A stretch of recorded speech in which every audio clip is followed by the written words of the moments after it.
Shalom Aleihim. Bapak Yahweh memberkati kita sekalian. Haleluya. Pada pagi hari ini, Bapak Ibu Saudara sekalian, kita akan kembali bersama-sama mendengarkan firman Tuhan yang akan kembali berbicara tentang Raja Syaul atau Raja Saul. Dan apa yang akan kita dengar ini adalah bagian keduanya. Bagian pertamanya sudah kita dengar bersama-sama pada ibadah Sabat pekan yang lalu. Nah, Bapak Ibu Saudara sekalian, hari Sabat yang lalu kita sudah bersama-sama mendengar sebagian kisah tentang Raja Saul. Dan waktu itu firman Tuhan memberitahu kita bahwa Amalek itu adalah musuh bebuyutannya Bapak Yahweh. Dan tidak hanya musuh bebuyutannya, tetapi Amalek itu juga musuh besarnya Bapak Yahweh. Karena selain Amalek itu tidak memiliki rasa takut kepada Bapak Yahweh, rupanya Amalek itu juga satu bangsa yang meragukan keberadaan Bapak Yahweh. Dan tidak kebetulan saudara, kata Amalek itu memiliki nilai gematria yang sama dengan kata Safek. Di mana kata Safek itu memiliki arti dab yang artinya ragu atau keraguan. Dan yang membuat Bapak Yahweh itu semakin benci dengan Amalek itu karena keraguannya orang-orang Amalek kepada Bapak Yahweh itu transfer kepada orang-orang Israel yang ada pada waktu itu. Sehingga pada waktu itu orang-orang Israel itu ikut-ikutan menyangsikan Tuhan, ikut-ikutan meragukan Bapak Yahweh. Bahkan tidak hanya meragukan Bapak Yahweh, tetapi sempat pada saat itu orang-orang Israel itu sampai mempertanyakan keberadaan Tuhan. Orang-orang Israel katakan apa saudara? Sebetulnya Yahweh itu ada atau tidak? Nah ini kan parah saudara ya. Mereka tidak hanya ragu kepada Bapak Yahweh, tetapi sempat mempertanyakan sebetulnya Yahweh itu ada atau tidak. Maka ketika Saul menyisakan Agag rajanya orang Amalek, waktu itu Bapak Yahweh itu rohnya begitu sedih. Dan dia sangat menyesal telah mengurapi Saul sebagai raja. Dan waktu itu kita juga diberitahu dampak dari Saul menyisakan Agag itu berakibat sangat fatal baik untuk bangsa Israel yang ada pada waktu itu maupun untuk bangsa Israel yang ada zaman sekarang ini. Alias akibat fatalnya itu tidak hanya untuk orang-orang Israel zaman itu, tetapi untuk anak cucunya orang-orang Israel zaman itu, dampak besarnya itu juga dirasakan sampai sekarang ini. Nah, di sini saudara, mungkin kita yang sudah mendengar kisah bahwa bukannya Agag itu sudah dipenggal kepalanya oleh Samuel. Mungkin kita di sini berpikir ketika Samuel sudah memenggal kepalanya Agag, itu artinya sudah tidak ada lagi orang Amalek yang tersisa di muka bumi ini. Karena menurut ceritanya Saul itu ngomong hanya Agag yang dia sisakan. Hanya Agag satu-satunya orang Amalek yang dia sisakan dan dia biarkan hidup. Tetapi ternyata saudara, masih ada sisa-sisa dari bangsa Amalek yang masih hidup, yang pada waktu itu saya katakan mereka lolos dari pedangnya Saul dan tentaranya. Alias waktu itu masih banyak ternyata orang-orang Amalek yang belum dibantai habis oleh Saul. Dan ratusan tahun kemudian orang-orang Amalek yang berhasil lolos dari Saul telah kembali menjadi sebuah bangsa yang bernama bangsa Agag. Haman yang adalah musuh bebuyutannya Hadassah atau Ester, Haman yang juga musuhnya Mordekai dan musuhnya orang-orang Yahudi pada zaman kerajaan Persia atau zamannya Raja Ahasveros dulu. Haman itu juga orang Agag, saudara. Nah, coba kita baca. Betul enggak Haman itu orang Agag? Kita buka Hadassah atau Ester 3 ayat yang pertama. Di situ dikatakan, sesudah peristiwa-peristiwa itu, Raja Ahasveros menaikkan pangkat Haman anak Hamedata, orang apa itu? Orang Agag. Dan mengangkat serta menetapkannya pada kedudukan di atas semua pembesar yang bersamanya. Haman orang Agag itu dijadikan orang nomor duanya kerajaan setelah raja. Nah, di sini saudara kita bisa melihat bahwa Amalek itu diam-diam berkembang menjadi sebuah bangsa, yaitu bangsa Agag.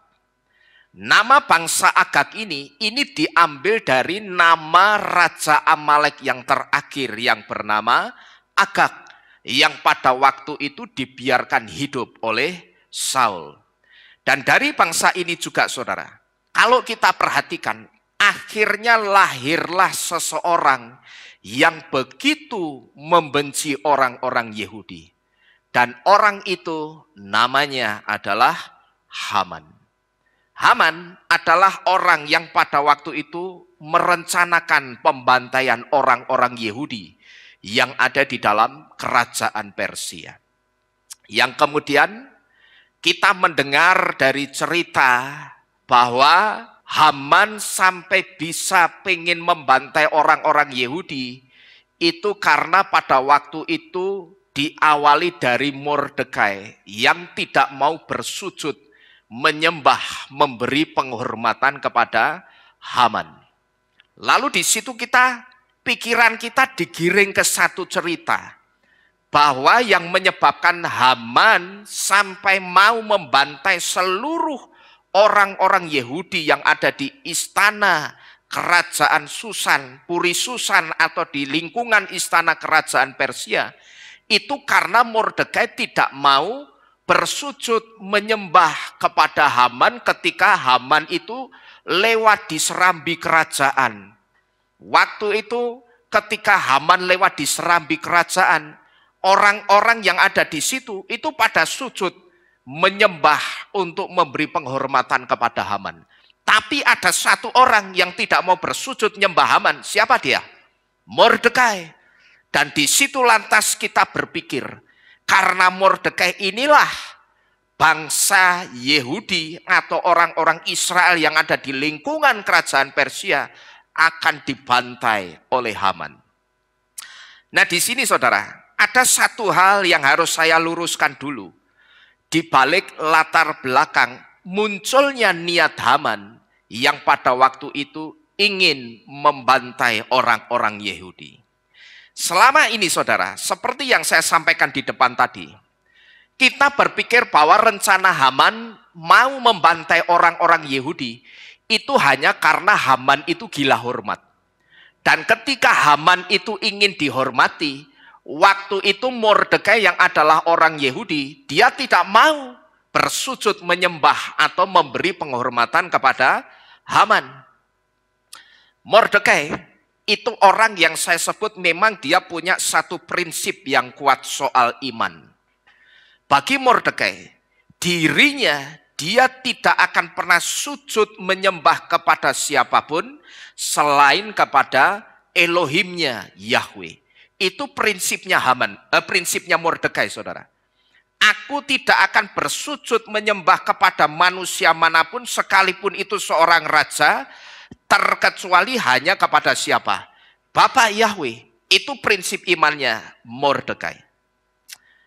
Nah, maka pada waktu itu ketika Haman lewat, Mordekai itu cuek, bebek saudara. Dia biarkan saja. Haman lewat begitu saja, dia cuek, dia tidak mau ikut-ikut orang lainnya yang ada di sekitarnya, yang sujud menyembah kepada Haman seperti ini. Mordekai cuek bebek di situ. Nah di situ Haman itu tersinggung, kemudian dia rencanakan pembantaian orang-orang Yahudi. Dan kemudian hal ini saudara, membuat kita lantas menyimpulkan bahwa akan dibantainya orang-orang Yahudi itu karena Mordekai tidak mau sujud menyembah kepada Haman. Itu pikiran kita yang selama ini digiring oleh kisah yang ada di luaran sana.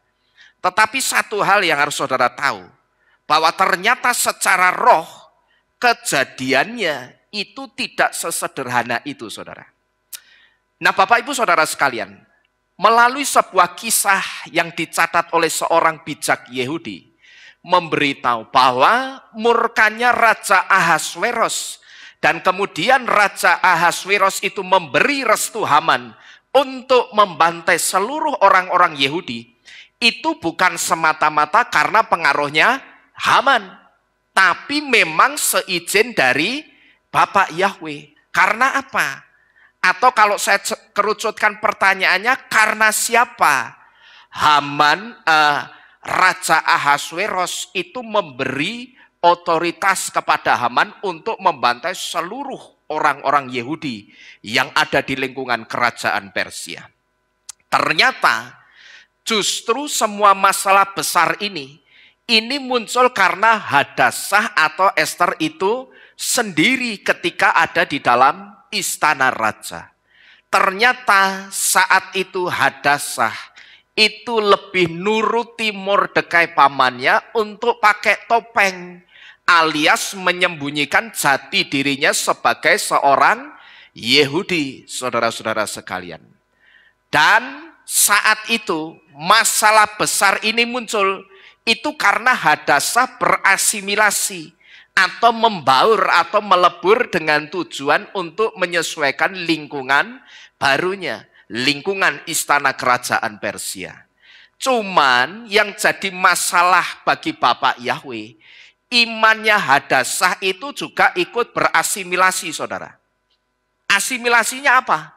Hadasah yang biasanya sebelum ada di dalam lingkungan kerajaan, dia berdoa 3 kali sehari, tapi ketika dia ada di dalam kerajaan Persia, Hadasah itu tidak pernah lagi berdoa 3 kali sehari.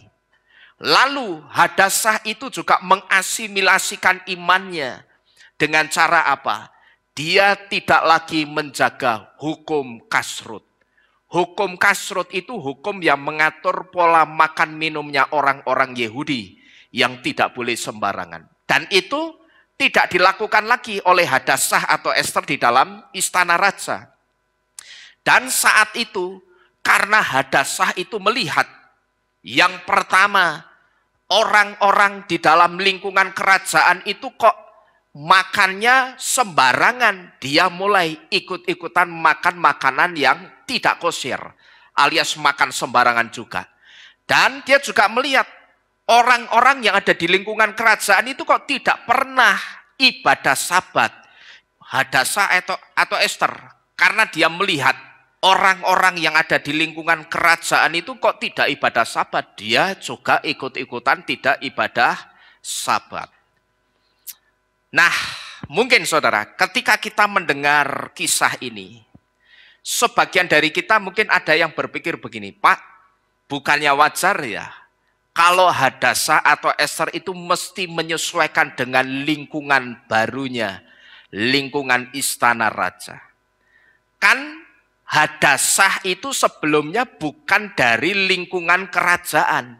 Maka karena dia masuk ke dalam lingkungan kerajaan, ya dia harus dong menyesuaikan diri dengan lingkungan kerajaan.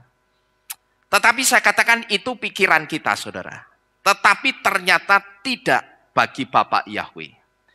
Karena ketika Hadasah menyesuaikan diri dengan lingkungan barunya, waktu itu ternyata imannya Hadasah itu ikut disesuaikan dengan lingkungan barunya.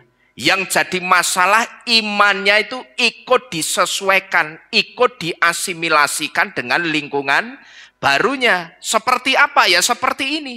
Lingkungan barunya Hadassah di dalam istana raja itu tidak makan makanan kosher, dia ikut-ikutan. Tidak makan makanan yang kosher. Lalu lingkungan kerajaan itu orang-orangnya tidak pernah berdoa 3 kali sehari. Dia ikut-ikutan, tidak berdoa 3 kali sehari.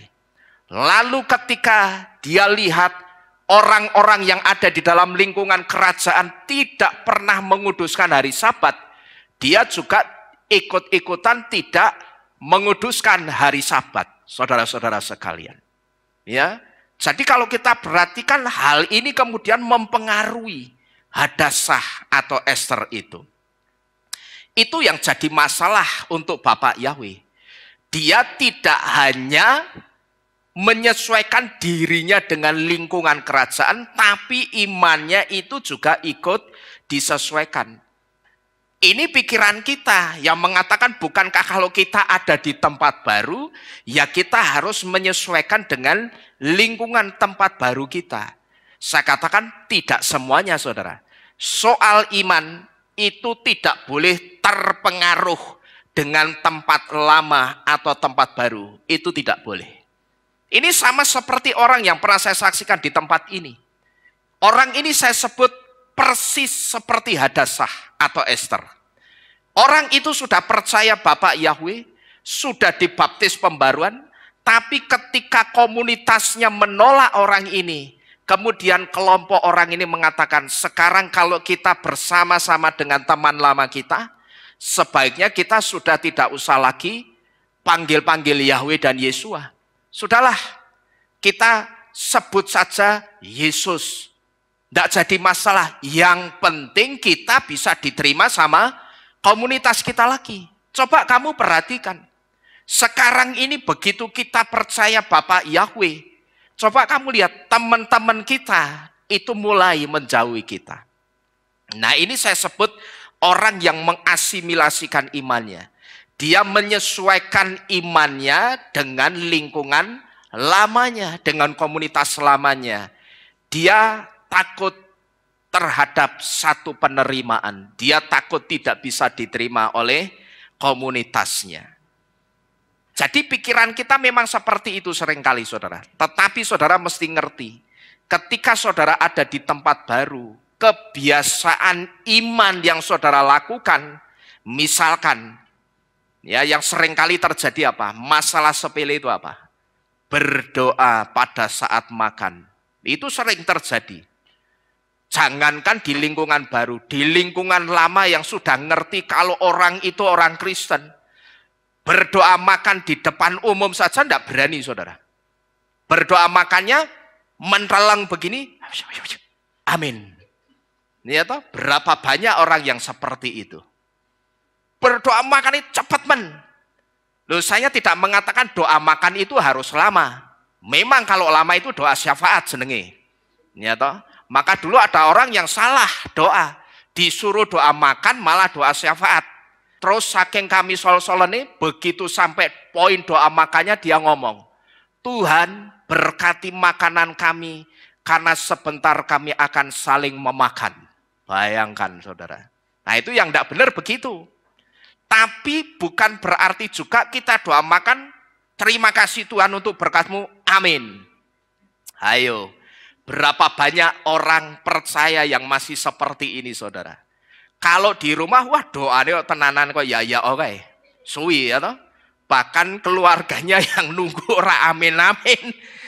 Tapi kalau di luar kelempus, cuman habis amin. Ya toh, lho ki amin-amin apa? Loh kamu itu doa apa tahlilan sakjane. Gitu loh. Ini yang sering saya perhatikan dari perkara sederhana saja.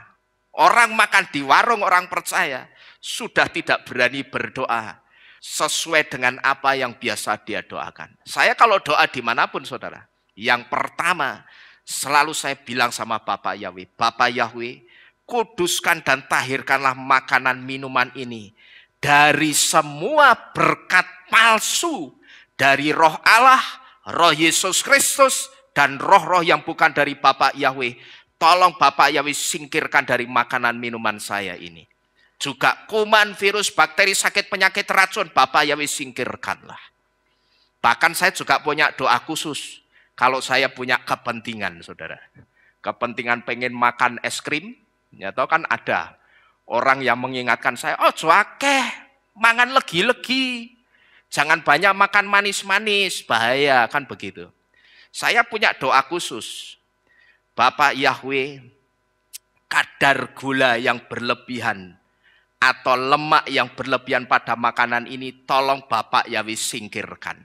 Tapi buatlah makanan minuman ini tetap nikmat saya nikmati. Itu doa saya, saudara. Yang saya sebut doa saya punya kepentingan, ya. Karena saya pengen makan daging toh. Nah, orang kan bayangan ini orang sering makan daging apa? Oh, kolesterol. Saya doakan. Long Bapak Yahweh Yesus sudah ngomong, mintalah dan itu diberikan kepadamu. Ya toh, saya minta. Tolong Bapak Yahweh, kolesterol, lemak jenuh, lemak bahaya, gula yang berlebih pada makanan minuman saya ini sebelum saya jamah, Bapak Yahweh singkirkanlah. Cuman masalahnya kalau disingkirkan kan berarti rasanya orang enak. Betul enggak? Kalau gulanya disingkirkan rasanya enak enggak kira-kira? Ya mbok es krim mahal sekalipun ya rasanya kayak jamu. Ya toh, karena rasa manisnya disingkirkan. Tapi doa saya tak sambung. Ya toh, saya orang kurang akal. Tak sambung doanya. Tapi buatlah makanan minuman ini tetap nikmat saya nikmati. Jadi masuk dalam mulut saya enak, nikmat, di tubuh saya jadi berkat, saudara, buat kesehatan. Itu saya kalau berdoa seperti itu, gitu loh. Saya tidak mau sembarangan. Karena apa? Orang jualan itu mereka juga berdoa dengan imannya masing-masing, mendoakan jualannya. Lah bayangan nek kuwi dihamin-hamin atau orang punya pesugihan apa jenenge itu setan, ya atau pelarisan. Loh itu di alam roh betul-betul terjadi loh. Ada yang melihat diludahi sama setan. Terus saudara mangan itu nih setan. Saya sering, saudara. Ya ini belum lama ini. Kemarin saya makan dengan Pak Adi dan Bu Adi dari Solo. Dari Semarang, ceritanya saya itu ngupload video ke YouTube, setelah itu saya share ke Facebook linknya. Nah pada saat di-share di Facebook, muncul ada garang asem. Wah, lihat garang asemnya unik ini. Ketok enak, parani ke sana janjian sama Pak Adi Bu Adi. Begitu sampai Solo kita doakan makanannya. Saudara ngerti, iklannya restoran itu didatangi sama menteri. Orang kan sudah mikir, menteri sampai mangan kono, berarti kan enak, saudara. Wah, saya juga berpikir sama, ini mesti enak ini.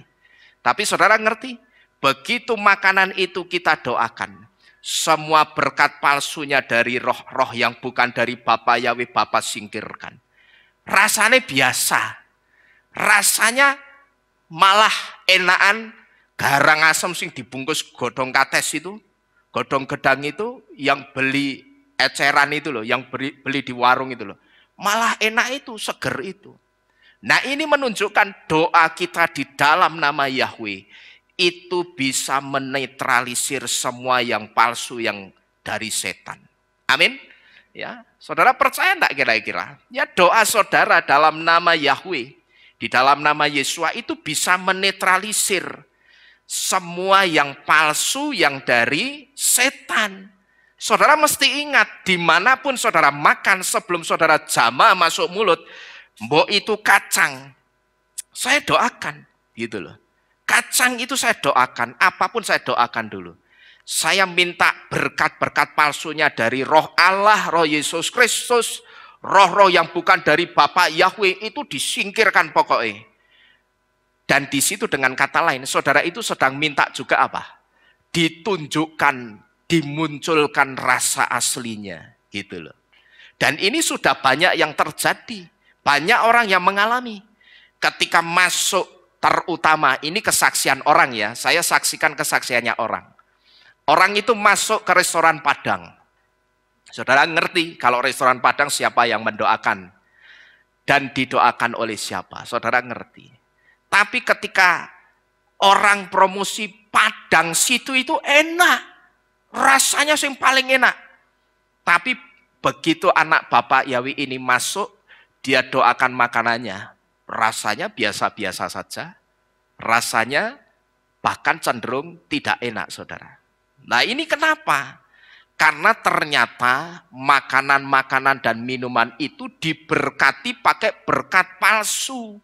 Nah ini mesti kita singkirkan, gitu loh. Jangan saudara jadi orang yang ketika ada di lingkungan yang saudara tidak biasanya, kemudian saudara ikut mengasimilasikan iman saudara. Saudara tidak ada bedanya sama Esther. Cuman masalahnya dampak besar ke belakangnya itu saudara yang akan nanggung, gitu loh. Ya, saudara ada di lingkungan tempat yang baru, itu bukan berarti iman saudara juga ikut baru. Ikut imannya orang-orang yang ada di sekitar saudara, bukan. Saudara mesti tunjukkan. Firman saja sudah memberitahu. Kamulah garam bumi, gitu ya. Kamulah garam bumi. Artinya ya kita mesti yang menggarami, mengasinkan lingkungan sekeliling kita. Dimanapun kita ada, yo kita itu yang harus jadi pengaruh, bukan yang terpengaruh. Tetapi berapa banyak di antara kita yang ketika ada di lingkungan yang baru, bukannya jadi pengaruh, justru jadi yang terpengaruh. Nah ini tidak benar, saudara. Jadi ketika Hadasah menyesuaikan diri dengan lingkungan barunya, yang jadi masalah untuk Bapak Yawi, imannya itu juga ikut disesuaikan dengan lingkungan barunya. Alias dia asimilasikan, dia campur adukkan imannya dengan imannya orang-orang yang ada di dalam lingkungan kerajaan. Nah di mana kira-kira letak kita bisa melihat si Hadasah itu mengasimilasikan imannya? Coba kita baca bersama-sama di dalam kitab Esther, Hadasah atau Esther, mundur pasal pertama, ayat yang pertama sampai dengan yang ke-7. Saudara perhatikan baik-baik. Esther pasal pertama, ayat pertama sampai dengan yang ke-7, di situ dikatakan, dan terjadilah pada zaman Ahasweros, dialah Ahasweros yang memerintah dari India sampai ke Ethiopia, lebih dari 127 provinsi. Pada masa itu, ketika Raja Ahasweros bertahta di atas tahta kerajaannya di dalam istana Susan, pada tahun yang ketiga di dalam pemerintahannya, dia mengadakan pesta untuk seluruh pembesar dan pelayan-pelayannya, penguasa Persia dan Media, kaum bangsawan dan pembesar provinsi hadir di hadapannya. Ketika itu ia memperlihatkan kekayaan, kemuliaan kerajaannya dan kehormatan serta keagungannya yang luar biasa selama berhari-hari, bahkan sampai 120 hari. Dan setelah genap hari-hari itu, Raja 180 hari, dan setelah genap hari-hari itu, Raja mengadakan pesta bagi seluruh rakyat yang terdapat di dalam istana Susan, baik para pembesar maupun rakyat kecil, selama 7 hari di halaman taman istana Raja. Dibentangkannyalah kain lenan putih dan nila, dengan ikatan kain lenan yang bagus, dan kain ungu pada gelang-gelang perak, dan pilar-pilar marmer putih. Rancang-rancang yang terbuat dari emas dan perak ditempatkan di atas lantai pualam berwarna merah, putih, mutiara, dan hitam.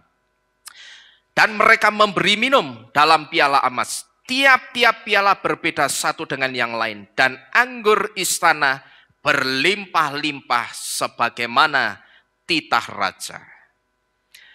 Nah, kalau kita melihat ayat ini begitu saja, saudara, bukan dari sudut pandang pola akar iman Ibrani. Memang tidak banyak orang yang tahu dan tidak banyak orang yang memahami kalau ayat ini sebetulnya menyiratkan asimilasi imannya Hadasah. Saya akan coba mengajak saudara untuk melihat letak asimilasi imannya itu ada di mana yang dilakukan oleh Hadasah. Coba saudara perhatikan 3 ayat dari kitab Ester 1 ayat 1 sampai 7 tadi. Saudara perhatikan ayat 3, ayat 5, dan ayat 7. Karena 3 ayat ini sebetulnya 3 kata kunci yang akan menyingkapkan di mana letak asimilasi imannya Hadassah atau Ester. Coba saudara perhatikan di depan, di ayat yang ketiga, saudara perhatikan di kalimat, dia atau raja mengadakan pesta untuk seluruh pembesar dan pelayan-pelayannya, untuk penguasa Persia dan Media, dan untuk kaum bangsawan dan pembesar provinsi. Lalu, saudara perhatikan juga ayat yang kelima. Di situ dikatakan, raja mengadakan pesta bagi seluruh rakyat di dalam istana Susan. Saudara perhatikan kata seluruh rakyat. Dan perhatikan juga kata seluruh pembesar, pelayan-pelayan raja, penguasa Persia, seluruh penguasa Persia dan Media, seluruh kaum bangsawan dan pembesar provinsi. Lalu di ayat 7 saudara perhatikan kalimat anggur istana berlimpah-limpah. Di mana sekarang letak asimilasinya? Perlu saudara ketahui bahwa di pesta ini saudara hadir juga orang-orang Yahudi. Yang pertama kita pegang dulu. Dalam pesta yang diadakan oleh Raja Ahasveros, saat itu orang-orang Yahudi hadir atau tidak? Hadir. Dan orang-orang Yahudi yang memegang Torah itu tahu betul adanya tanda-tanda bahaya asimilasi di pesta raja. Yang dimaksud tanda-tanda bahaya asimilasi iman di pesta raja itu apa? Yang dimaksud itu ketika ada kumpulan orang-orang yang diundang oleh Raja Ahasveros yang sebagian besar di luar Yahudi, bukan orang Yahudi, dan mereka beragama Zoroaster. Itu bisa saudara lihat di ayat yang ketiga dan ayat yang kelima. Karena ayat 3 dan ayat 5 ini memberitahu kita siapa-siapa saja yang pada waktu itu diundang oleh raja. Memang saat itu dalam pesta raja itu hadir juga orang-orang Yahudi. Tapi saat itu juga banyak orang-orang di luar Yahudi yang hadir, di mana orang-orang di luar Yahudi itu adalah orang-orang yang tidak percaya kepada Bapak Yahweh tentunya, tetapi mereka beragama Zoroaster. Dan orang Yahudi sejati, bukan yang Yahudi Helenistik ya, Yahudi yang sudah mengasimilasikan imannya, bukan. Tapi seorang Yahudi sejati murni, itu tidak akan pernah makan makanan yang dimasak oleh non-Yahudi. Maka dulu saya pernah cerita, pernah ada satu kejadian yang pertama, jangankan soal makanan. Pernah ada orang Yahudi naik pesawat, dia pengen duduk jejer temannya sama-sama orang Yahudi di pesawat. Tapi ternyata dia dapat tiket sebelahnya goyim. Begitu pesawatnya sudah berangkat sampai di atas, geger ribut di atas, yang goyim suruh pindah ke tempat lain supaya dia bisa jejer temannya sama-sama Yahudi. Lah yang goyim tidak mau, ngamuk, akhirnya ribut di atas pesawat. Itu cuma masalah duduk saudara. Terus pernah orang-orang Yahudi ketika pergi berlayar, mereka berani membayar jauh lebih mahal tiketnya. Asal yang pertama, mereka tidak duduk dekat-dekat dengan orang goyim. Yang kedua, makanan mereka harus dimasak dengan alat-alat masak yang belum pernah dipakai untuk memasakkan orang-orang goyim. Yang tentunya kalau orang goyim itu bisa ada minyak babi kena di wajannya, kena di sotelnya. Mereka tidak mau. Pokok aku mau bayar mahal, asal sotele, wajannya, kompornya, gelas, sendok, garpunya, semua peralatan makannya, itu baru gratis, belum pernah dipakai untuk melayani, memasakkan orang-orang goyim. Ya, itu orang Yahudi yang sejati seperti itu. Yahudi sejati itu juga tidak pernah minum anggur yang diperas dan diproses oleh para penyembah berhala. Saudara bisa lihat di ayat yang ke-7 dikatakan anggur istana. Ini istananya siapa ini, saudara? Raja Ahasveros. Dia orang yang percaya Bapa Yahweh, bukan? Bukan. Anggur istana berlimpah-limpah. Seharusnya seorang Yahudi sejati itu tidak minum anggur yang diperas dan diproses oleh para penyembah berhala. Karena apa? Karena hukum kasrut, hukum yang mengatur pola makan minumannya orang-orang Yahudi itu sudah mengatur orang-orang Yahudi itu hanya boleh makan makanan yang kosher dan minum minuman yang kosher. Anggur no problem sebetulnya, tidak jadi masalah. Sekalipun anggur itu mengandung alkohol, tidak jadi masalah. Tapi yang penting anggur itu jangan diperas oleh orang non-Yahudi. Itu pola hukum kasrut sudah mengatur seperti itu, saudara. Tapi ketika orang-orang Yahudi, perhatikan ini, orang-orang Yahudi yang hadir di dalam pesta raja, itu ikut membaur, ikut makan makanan yang dihidangkan oleh raja, dan minum-minuman yang dihidangkan oleh raja, termasuk Hadasah dan Mordekai ternyata, saudara. Cuman kisah ini tidak ada di dalam kitab suci yang kita pegang, gitu loh. Oleh seorang bijak Yahudi, ketika diselidiki ternyata awal mulanya Bapak Yahweh sampai murka dan istilahnya pakai tangannya Haman untuk membantai orang-orang Yahudi di lingkungan kerajaan Persia, itu berawal dari justru Hadasah atau Ester sendiri yang mengasimilasikan imannya. Selama ini kita berpikir, orang kan berpikir, Hadasah itu orang yang hebat. Hadasah, Ester itulah orang yang berhasil menggerakkan, menyentuh jantung hatinya Raja Ahasveros. Padahal bukan, saudara. Kalau saudara perhatikan, kalau tidak salah di kitab Ester atau kitab apa ya, saya lupa. Ya kalau tidak salah di kitab Ester. Bahkan kalau saudara baca kitab Ester, di situ tidak ada nama Yahweh disebut. Elohim, Tuhan, Yahweh tidak ada di dalam kitab Ester. Dan ini terbukti ketika Bapak Yahweh itu bebaskan nyawanya orang-orang Yahudi dari tangannya Haman.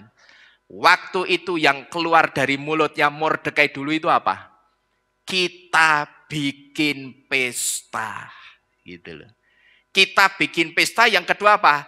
Kita akan tetapkan hari ini, hari kemenangan ini, sebagai hari untuk memberi kepada orang-orang miskin. Tapi tidak ada pujian yang dinaikkan kepada Bapak Yahweh dulu. Dan ini terbukti, kitab Ester itu kitab yang tidak ada nama Yahwehnya disebut di situ.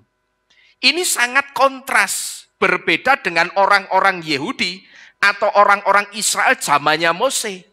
Begitu orang-orang Israel zamannya Mose ditolong Bapak Yahweh diseberangkan ke Laut Suf, begitu mentas dari Laut Suf, mereka tidak mengatakan hari ini adalah hari pesta besar, kita akan berbagi untuk orang-orang miskin. Tidak.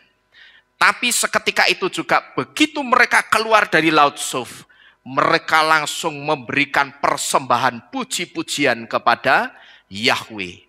Hal ini sekaligus memberitahu kita bedanya orang-orang Israel zamannya Mose dengan orang-orang Israel zamannya Hadasah, Ester, dan Mordekai. Di mana orang berpikir Hadasah itu pahlawan perangnya. Hadasah lah, Ester lah yang membuat hati raja, jantung hatinya Raja Ahasveros itu luluh, kemudian mengulurkan tongkat kerajaan, tongkat otoritasnya, dan berkenan kepada Hadasah untuk menemui raja. Dan di situ Hadasah mulai sampaikan apa yang menjadi kegundahan hatinya. Tetapi ternyata semua itu salah, saudara-saudara sekalian. Justru yang kita pikir ternyata sebaliknya. Hadassah, Ester itu bukan pahlawannya. Tetap pahlawannya siapa? Bapak Yahweh. Maka Yahweh itu punya kebesaran yang disebut Yahweh Ismilkama. Yahweh pahlawan perang, saudara-saudara sekalian. Jadi orang Yahudi asli, sejati itu tidak pernah melakukan hal-hal ini. Dan inilah letak asimilasi atau percampuran imannya. Hadassah ngerti tidak kira-kira saudara? Si Ester ngerti tidak kira-kira? Ngerti, dia tahu ini semua. Tetapi saat itu ironisnya Hadassah atau Ester itu justru ikut-ikutan mengasimilasikan imannya. Dan justru karena Hadassah dan Mordekai inilah waktu itu Bapak Yahweh pakai Haman untuk menunjukkan murkanya kepada orang-orang Yahudi. Tetapi kita juga diberitahu, begitu Hadassah itu membuka topengnya, dia begitu tunjukkan jati dirinya sebagai seorang Yahudi, itu dia tunjukkan terang-terangan di depan Raja Ahasveros. Saat itu Bapak Yahweh itu langsung surut murkanya. Itu bisa saudara lihat di dalam kitab Ester pasal 7 ayat 3 sampai dengan yang keempat. Ya, jadi begitu Hadassah itu membuka topengnya, dia tunjukkan jati dirinya bahwa aku itu seorang Yahudi sebetulnya. Saat itu Bapak Yahweh itu langsung surut murkanya. Disentuhlah jantung hatinya Raja Ahasveros. Sehingga saat itu Raja Ahasveros memberikan kemurahan kepada Hadassah. Jadi hal ini sekaligus memberitahu kita. Dimanapun kita ada, jangan pakai topeng. Kemarin pada saat saya ada tamu dari Purwodadi. Dia pakai satu baju. Yang saya itu sebetulnya kepingin punya kaos itu. Kaosnya tulisannya apa saudara? Sederhana.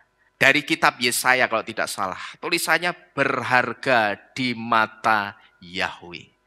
Saya itu pengen punya kaos itu. Saya pakai kemana-mana, saya kepingin. Tapi saya belum punya sampai sekarang. Nah, yang ingin saya beritahukan apa? Melalui hal ini saudara. Dimanapun kita, ya jangan pakai topeng.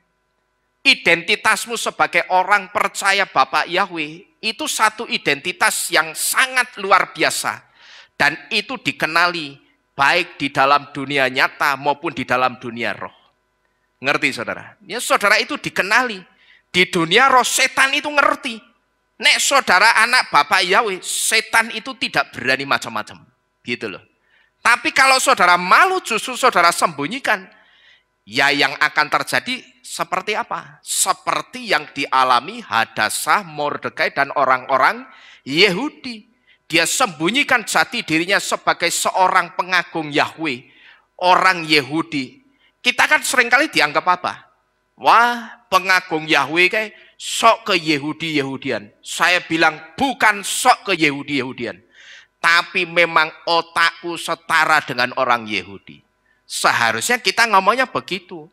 Jangan malah kalau kita diomongi sok ke Yahudi-Yahudian, terus kelempus. Oh, enggak, aku kayak Kristen biasa pada umumnya.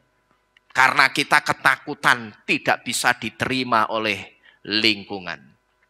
Kalau saya tidak peduli saudara. Karena buat saya yang saya pegang, yang menyelamatkan saya itu bukan lingkungan saya. Tapi yang menyelamatkan kita itu Bapak Yahweh. Amin.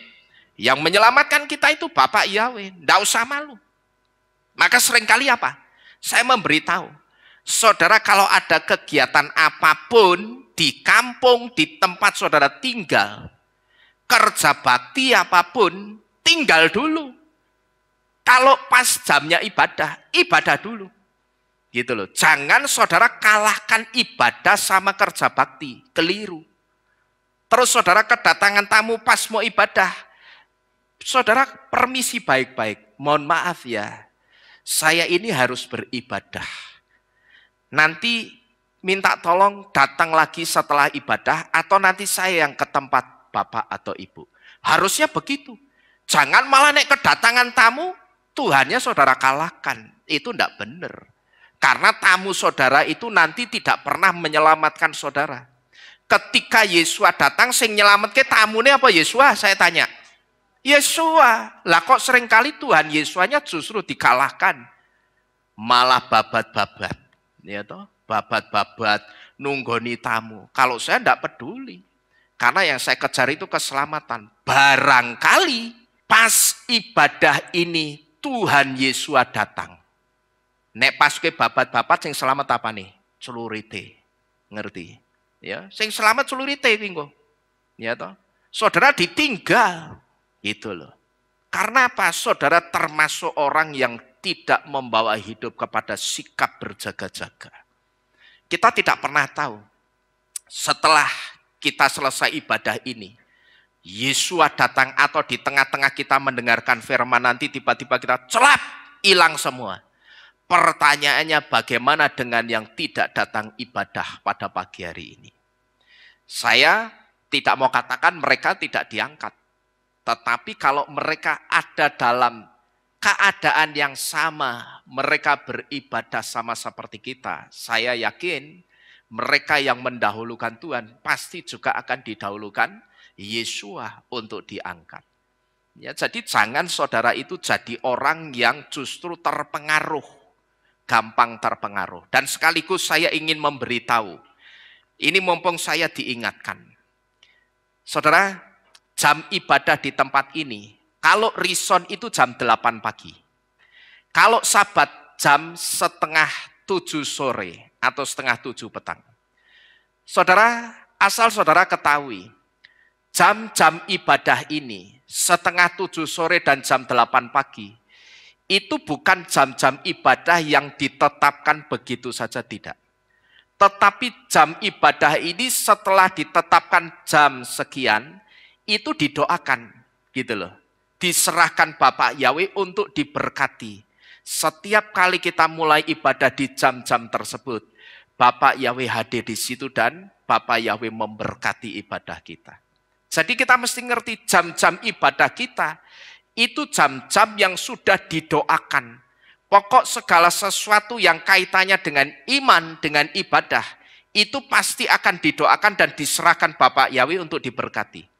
Nah, saya himbau, saudara hormati jam-jam ibadah ini. Dengan apa? Tidak terlambat datang ibadah. Ya, jangan terlambat datang ibadah. Lah bagaimana Pak? Kamar mandi saya cuma 1, sing ngantri wong 10. Kira-kira bisa enggak disiasati saudara? Halo? Bisa enggak? Kamar mandi 1 bisa. Caranya gimana? Adus bareng, ya bisa. Yang suami istri adus bareng ya bisa. Tapi yang bukan suami istri, caranya bagaimana? Bangunnya lebih awal. Ngerti ibadah jam 8, bangun jam 5 minimal. Mandi dulu, supaya orang enten-entenan. Ndak tunggu-tunggunan gitu loh. Nanti kamar mandi 1 alasan, rak duwe kamar mandi alasan meneh. Ya toh? Bingung toh? Punya kamar mandi 1 alasan, ndak punya kamar mandi alasan meneh. Aduh sekali. Loh, nah tak jawab gitu nanti loh, kan kali ini kotor. Nah sekarang punya kamar mandi alasan. Jadi jangan alasan, terkecuali juga jangan saudara berangkat ibadah telat. Itu karena bangunnya kesiangan. Saudara ingat, dulu kita pernah ibadah tanpa pemain musik. Gara-gara apa? Pemain musiknya kebluk bolak-balik. 3 kali kebluk terus. Yang terakhir, wes kamu di sini saja. Kok ben keyboardnya sing main Roh Kudus, saya bilang begitu. Sing main ben malaikat nanti, ben malaikat sing main. Dah kamu duduk saja. Kita pernah pemimpin pujiannya ngajak mau nyanyi ini pakai tepuk tangan. Saya tidak peduli saudara, karena saya sudah kasih dispensasi sampai 3 kali. 3 kali tetap kebluk, ya sudah duduk saja. Setelah itu orangnya saya skorsing 3 bulan. Tidak boleh pelayanan. Gitu loh. Padahal saya butuh orang itu, mainnya pinter. Tapi saya tidak peduli, gitu loh. Karena yang dilayani itu bukan jemaat, tapi Bapak Yahweh sembarangan. Ya, saya sudah kasih tahu. Pelayan Tuhan itu harus ada di ruang tamu. Kalau rison itu minimal, maksimal itu jam 8 kurang 20 harus sudah mulai doa. Kalau sabat jam 6 lebih 10 itu harus sudah ada di ruangan tamu doa. Tidak boleh lebih dari itu. Kurang lebih bagus. Ya, jangan juga saudara telat karena bangunnya kesiangan. Itu enggak benar. Coba saya mau tanya. Saudara diomongin orang. Ada orang kaya ini ceritanya. Tolong ya, aku kepingin banget berkati kamu 1 miliar ini. Tolong besok pagi-pagi kamu datang ke rumahku di Kalimantan. Oh siapa? Pesan tiket. Saya mau tanya. Tiketnya pesawat berangkat jam 7, saudara berani berangkat jam 7 lebih 1 menit? Ayo saya tanya. Berani enggak kira-kira? Enggak berani. Ya toh? Lah ini mau diselamatkan kok telat-telat. Gitu loh. Saudara enggak menghargai Bapak Yahweh yang begitu itu. Terkecuali kalau insidentil. Seperti apa? Ya, di jalan bannya bocor. Jalannya macet. Sepeda motor mobilnya mogok, itu hal-hal yang tidak kita rencanakan dan tidak kita inginkan. Tapi sebetulnya itu masih bisa disiasati lagi. Kalau kita ngerti jalannya macet, misalkan kita naik kendaraan umum, ya kita berangkat lebih awal lagi. Kita prediksi supaya sampai ke Hilat, itu jangan telat. Saudara pokok begitu sampai ke Hilat, saudara tidak ikut mengumandangkan Shema Yisrael, itu berarti saudara sebetulnya sudah tidak memberi perhatian yang baik untuk ibadah. Berarti saudara menganggap ibadah itu hanya rutinitas, gitu loh, bukan sebuah kebutuhan. Saudara jangan lakukan seperti itu.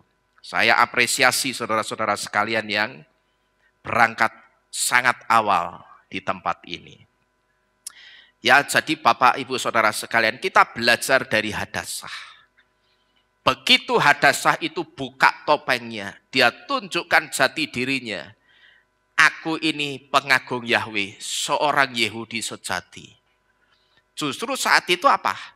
Yang dipikirannya Hadassah nanti raja justru akan murka. Justru yang sebaliknya yang terjadi. Raja langsung mengulurkan tongkat otoritasnya dan memberi kemurahan kepada Hadassah. Silahkan ucapkan apa yang ingin engkau katakan. Bayangkan saudara. Ya, jadi terkadang pikiran kita itu terkadang ketakutan dulu terhadap satu penerimaan. Kita takut tidak bisa diterima lingkungan kita karena identitas iman kita tidak sama. Tapi apa yang saya alami saudara ngerti?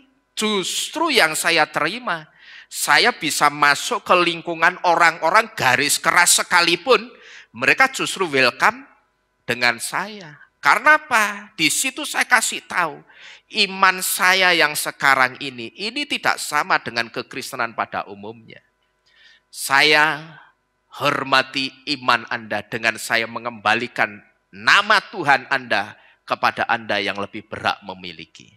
Mereka justru bisa welcome, justru senang gitu loh dengan kehadiran saya. Karena apa? Tidak saling mengusik soal iman karena sudah berjalan di koridornya masing-masing.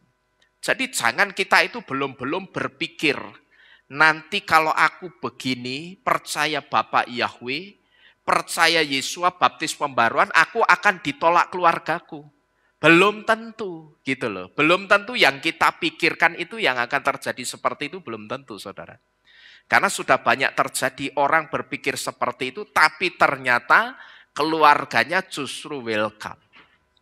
Kalaupun keluarganya ada keluarga yang menolak bahkan mengasingkan, ya itulah tantangannya. Ingat, ada satu lagu pujian yang dikatakan apa? Yesua bertanya, adakah apa? Iman di bumi ini. Lah ini imanku percaya Bapak Yahweh dan Yesua. Aku cuman percaya Yahweh dan Yesua. Tapi begitu ada di lingkungan orang-orang yang tidak percaya Bapak Yahweh, bunglon kayak Hadasah. Hadasah kan bunglon tadi saudara, ya kan? Dia ada di lingkungan kerajaan Persia, jadi kayak orang Persia. Dia ada di lingkungan kelompok orang-orang Yahudi, jadi pengagung Yahweh. Maka dulu saya pernah ceritakan, ada orang yang datang ke sini, orang itu bunglon. Begitu saya pas pergi keluar kota pelayanan, orang itu ngomong, "Bu, Pak Nino kemana?" "Oh, Pak Nino sedang keluar kota pelayanan." Waktu itu diajak Pak Yakub. "Oh, kalau Pak Nino tidak ada, saya siap menggantikan." Dipikirnya kehilat kita yang kelihatan sekarang ini, sementara ini masih kecil, nek ditinggal pendetanya, ditinggal gembalanya, ibadahnya berantakan, semrawut. Tapi begitu dia masuk ke sini, dia lihat ibadahnya rapi, tertata rapi, rajin, dari awal sampai selesai, sampai sekarang tidak berani lagi menawarkan diri, saudara. Dan bagus, tidak usah menawarkan diri. Karena apa? Orang itu bunglon. Kalau di sini kumpul pengagung Yahweh, ya Yahweh, Yahweh, Yesua, Yesua. Ya toh? Dia tunjukkan antinya dengan nama berhala yang lama. Tapi saya lihat sendiri begitu dia kumpul sama kelompok orang-orang yang lamanya, komunitas lamanya, nama berhala itu dipanggil-panggil lagi. Wah, ini bunglon ini. Kalau dia ngajar di sini, yang akan kesulitan itu saya. Benerin pola imannya jemaat yang sudah rapi mengikuti pola Ibrani. Ya, jadi jangan kita seperti orang-orang yang seperti itu, saudara. Itu orang-orang yang saya sebut gondes itu sakjane sing model ngono itu. Ya, gondes imannya itu begitu. Kalau di lingkungan pengagung Yahweh, ya Yahweh, Yahweh, Yesua, Yesua, tapi di lingkungan orang pada umumnya di luaran ikut arusnya mereka. Itu iman-iman gondes itu seperti itu. Ya, iman yang tidak punya pendirian itu seperti itu. Dan orang-orang seperti itu, saudara, buktikan. Orang-orang seperti itu tidak akan pernah diselamatkan. Karena Bapak Yahweh itu sudah ngomong melalui Yesua. Dia katakan apa? Kalau kamu dingin ya dingino, nek panas ya panasen. Jangan apa? Oh, jangan ngatai pitik. Jangan suam-suam kuku. Gitu loh. Karena yang segala sesuatu yang suam-suam, saudara minum air, baru digodok cek kemerengseng sedikit, saudara matiin kompornya, saudara minum. Perut saudara apa jadinya? Anyang-anyangan, muntah habis itu. Jadi gitu loh. Jadi orang sing tegas. Karuan kamu tidak percaya Bapak Yahweh sekalian, malah tidak apa-apa. Sekalipun akhirnya mati, binasa. Tapi ketimbang orang sing mertanggung, Yahweh ya, berhala yang lama juga iya. Ya percuma. Gitu saudara. Jadi jangan suka pakai topeng. Dimanapun kita ada, copot topeng saudara. Banggalah sebagai anak-anak Bapak Yahweh. Amin. Bangga sebagai anak-anak Bapak Yahweh. Kita lihat kasusnya Hadasah, begitu dia buka topengnya. Raja yang tertinggi dari kerajaan itu memberikan kemurahan. Justru memberikan kemurahan kepada Hadasah. Nah, Bapak Ibu Saudara sekalian, memang akhir kisah Hadasah dan bangsa Yahudi yang berada di bawah kerajaan Persia, kisahnya itu ditutup dengan kematian Haman yang dipenggal kepalanya oleh Shemuel. Tetapi sekalipun Haman itu sudah dipenggal kepalanya oleh Shemuel, ini bukan berarti sudah berakhir juga jejak Amalek di muka bumi ini. Dan bukan berarti juga nama Amalek sudah terhapus dari kolong langit ini melalui kematiannya Haman. Kita jangan pernah berpikir kalau Hamannya sudah dipenggal kepalanya dan dia sudah mati. Oh, berarti jejaknya Amalek sudah tidak ada lagi di muka bumi ini. Kenapa? Kita jangan berpikir seperti ini. Karena kitab Beresit atau kitab Kejadian pasal 36 ayat yang pertama sampai 12. Di situ dicatat bahwa Amalek adalah keturunan Esau yang disebut juga dengan Edom. Dan Midrash Yehudi memberitahu bahwa Amalek itu Germamia Sial Edom. Germamia adalah koalisi negara-negara yang akan menghasilkan kekuatan yang besar. Kata Germamia itu punya kemiripan kata dengan kata Germania yang artinya Jerman. Kata Germania ini juga punya kemiripan kata dengan kata Jerman. Nah, pertanyaannya apa hubungan keduanya antara Amalek dengan Jerman modern sekarang ini hubungannya apa? Amalek itu kan zaman dulu, gampangnya nyebut, gampangnya ngomong. Amalek itu zaman dulu, zaman biyen, zaman bingek. Lah ini Jerman kan modern. Hubungannya apa? Kalau kita perhatikan saudara, ketika orang Amalek menyerang bangsa Israel, mereka, orang-orang Amalek itu tidak menyerang dengan sembarangan atau tidak menyerang asal menyerang begitu saja. Tapi menyerang dengan cara yang sangat rapi. Cara yang sangat rapi itu saya sebut caranya sangat terorganisir. Nah, mungkin sampai di sini saudara bertanya begini. Nah itu Pak, pada waktu orang-orang Israel diserang secara tiba-tiba di Rafidim, bukannya itu artinya orang-orang Amalek itu menyerangnya sembarangan? Bukan. Untuk pikiran kita ngertinya sembarangan karena serangannya mendadak. Tapi sebetulnya untuk orang-orang Amalek itu sudah direncanakan jauh-jauh hari. Gitu loh. Sudah di-planning, disusun rencananya. Mereka lihat, kita cari kelengahannya orang-orang Israel itu kapan dan di mana. Dan begitu setelah dipantau, ternyata dilihat di Rafidim, orang-orang Israel itu lengah. Begitu lengah diserang secara mendadak, membabi buta. Di situ banyak orang-orang Israel yang kalah dan mati. Jadi sekalipun diserang mendadak itu bukan berarti cara menyerangnya orang Amalek sembarangan seperti model orang-orang Arab sing keprok melayu. Bukan, nek kuwi tawur jenenge. Ya. Beda, orang Amalek itu tidak pernah menyerang dengan sembarangan, tapi menyerang dengan cara yang sangat rapi atau terorganisir. Yang pertama caranya bagaimana? Kalau saudara perhatikan. Mereka, orang-orang Amalek itu akan bikin aturan atau hukum dulu untuk membuka jalan bagi penghancuran orang-orang Yahudi. Alias hukum atau aturan yang mereka buat itu akan dijadikan legalitas atau payung hukum. Jadi nanti kalau ada orang Yahudi yang protes, enggak bisa. Loh aku kok diserang? Kok kaumku dibunuh? Enggak bisa.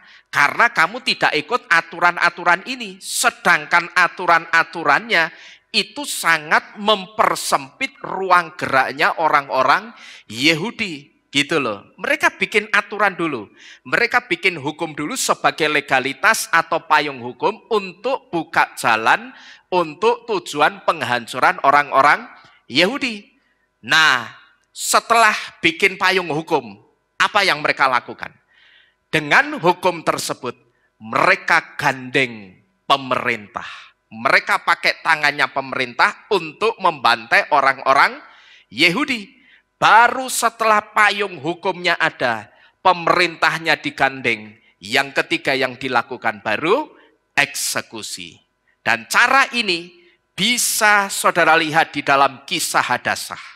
Perhatikan, ketika Haman merencanakan pembantaian terhadap orang-orang Yahudi, dia pakai cara persis seperti yang leluhurnya Amalek pakai. Sebelum Haman bergerak, dia dia ciptakan dulu hukum. Dan itu bisa saudara lihat di dalam kitab Ester 3 ayat 8-9. Lalu setelah hukum, payung hukumnya tercipta, legalitasnya ada, dia minta persetujuan raja dia pakai persetujuan kerajaan atau Raja Ahasveros untuk bertindak mengeksekusi orang-orang Yahudi. Itu bisa saudara lihat di dalam Ester 3 ayat 10 sampai yang ke-11. Coba kita baca bersama-sama. Kita buktikan benar enggak cara-caranya Amalek itu terstruktur rapi. Ester 3 ayat 8 sampai dengan yang ke-11. Di situ dikatakan, Haman berkata kepada Raja Ahasveros, perhatikan baik-baik. Ada suatu bangsa yang tersebar luas dan tercerai-berai di antara bangsa-bangsa di seluruh provinsi kerajaanmu. Di seluruh provinsi kerajaanmu berarti di kerajaannya siapa itu? Ahasveros. Dan hukum mereka, perhatikan ini ceritanya Haman itu memprovokasi Ahasveros. Hukum mereka atau hukumnya orang-orang Israel itu beda dengan setiap bangsa. Dan mereka tidak melaksanakan hukum raja, mulai provokasinya jalan. Dan tidak ada yang menguntungkan bagi raja untuk membiarkan mereka hidup. Jika hal itu berkenan kepada raja, hendaklah, perhatikan, surat perintah ditulis untuk membinasakan mereka. Kata-kata surat perintah untuk membinasakan, inilah yang saya sebut aturan atau hukum legalitas yang dibuat oleh Haman. Dan aku akan mengupah mereka yang akan melakukan tugas ini 10.000 talenta perak, supaya mereka memasukkannya ke dalam perbendaharaan raja. Dan raja yang sudah terprovokasi, apa yang dia lakukan? Dia cabut cincin meterai dari jarinya. Dia berikan kepada Haman, anak Hamedata, orang Agag, musuh orang Yahudi itu. Dan raja berkata kepada Haman, perak itu diberikan kepadamu, juga bangsa itu. Artinya bangsa Israel diserahkan sama Haman. Wis terserah, untuk kamu memperlakukan mereka seperti yang engkau pandang baik. Jadi kalau kita perhatikan, ini cara-caranya itu terstruktur dengan rapi. Haman itu bikin aturan, payung hukum atau legalitas untuk mengeksekusi orang Yahudi, supaya nanti ketika orang-orang Yahudi dieksekusi, dunia itu tidak bisa ikut protes. Karena sudah ada aturannya, orang Yahudi harus melakukan ini. Tapi yang jadi masalah, aturan-aturan itu sangat memberatkan orang-orang Yahudi. Dan orang-orang Yahudi tidak bisa melakukannya. Akhirnya dieksekusi. Sekarang pertanyaannya, di mana kita bisa melihat hubungan antara Amalek dengan Jerman? Saudara perhatikan baik-baik. Sama seperti Haman yang memakai cara leluhurnya Amalek ketika membantai orang-orang Yahudi. Rupanya cara ini juga dipakai oleh Nazi Jerman untuk menghancurkan orang-orang Yahudi di Eropa. Inilah letak kesamaannya antara Amalek dengan Jerman modern.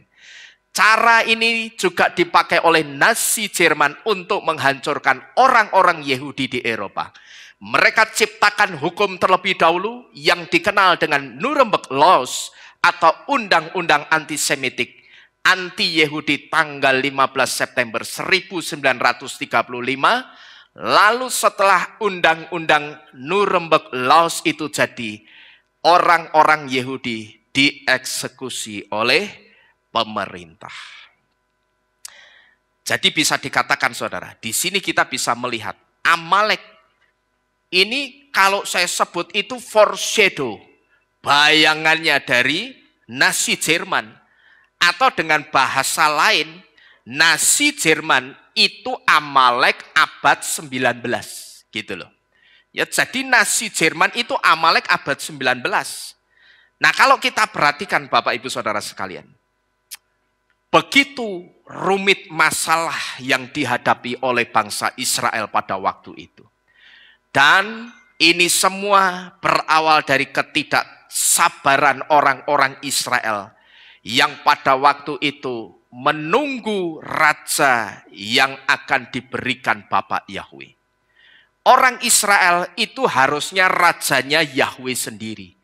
Karena di dalam kitab suci dikatakan, kamulah imamat yang rajani, umat milik kepunyaan Yahweh. Jadi rajanya orang Israel itu sebetulnya siapa? Bapa Yahweh sendiri. Tapi karena mereka muak dengan kelakuan anak-anaknya Samuel, yang ketika jadi hakim bukannya jadi hakim yang baik, justru terima suap dan memutarbalikkan fakta. Mereka lihat itu, akhirnya mereka mendesak Yahweh untuk dikasih seorang raja. Tetapi kita bisa melihat ketika mereka mendesak Bapak Yahweh, tidak sabar menunggu raja yang dari Bapak Yahweh, yaitu raja yang akan dimunculkan dari suku Yehuda. Dan ini semua kita bisa melihat kehancuran hebat itu terjadi di dalam kehidupan satu bangsa yang besar, yaitu bangsa Israel. Dan ini semua saudara, ini juga karena ketidaktaatannya Saul dengan perintah Bapak Yahweh, yang pada waktu itu Saul tidak menumpas habis orang-orang Amalek. Nah, Bapak Ibu Saudara sekalian, masalah bertubi-tubi yang dihadapi bangsa Israel ini kembali membawa satu pelajaran berharga bagi saudara dan saya. Ada satu pelajaran berharga yang bisa kita tarik dari masalah bertubi-tubi yang dialami oleh orang-orang Israel pada waktu itu. Bahwa di dalam menyelesaikan satu persoalan atau masalah, ketika kita memaksa Bapak Yahweh supaya melakukan kehendak atau cara kita, sama seperti bangsa Israel yang memaksa Bapak Yahweh minta raja, ini justru akan membuat hidup kita itu semakin baik atau semakin rumit ini saudara. Justru akan semakin rumit. Yang seharusnya dengan caranya Bapak Yahweh, persoalan atau masalah kita itu bisa lebih cepat selesai sekalipun kelihatannya lambat. Tapi ketika kehendak atau cara kita yang dipaksakan ternyata justru membawa masalah semakin kompleks dan membuat masalah itu justru semakin rumit, saudara-saudara sekalian. Kenapa yang terjadi seperti ini? Kenapa justru ketika kita paksakan cara kita, Bapak Yahweh, ini kan aku ada masalah. Bapak Yahweh, caranya begini saja ya, menyelesaikannya. Saudara ngerti, begitu saudara paksakan cara saudara, saudara mau diajak pakai caranya Bapak Yahweh, saudara tidak mau. Justru yang akan terjadi persoalan saudara, saudara boleh buktikan, percaya atau tidak. Masalah saudara itu justru akan semakin kompleks dan semakin rumit. Itu seperti benang yang ruwet, yang sangat sulit untuk diuraikan. Pertanyaannya kenapa seperti ini? Kenapa ketika kita justru paksakan cara-cara kita, kejadiannya, masalahnya justru semakin rumit? Ya karena cara kita itu bukan caranya Bapak Yahweh, saudara-saudara sekalian. Jawabannya sederhana, cara kita itu bukan caranya Bapak Yahweh. Dan sebetulnya perhatikan baik-baik. Ketika manusia kita itu baru punya satu atau dua cara, Bapak Yahweh itu sebetulnya sudah punya 1000 jalan keluar untuk setiap persoalan dan masalah kita. Amin.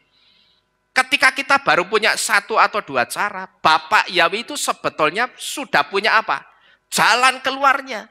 Cuman sayangnya ketika Bapak Yahweh itu mau mengeksekusi jalan keluarnya, kita intervensi. Bapak Yahweh pakai cara ini saja ya.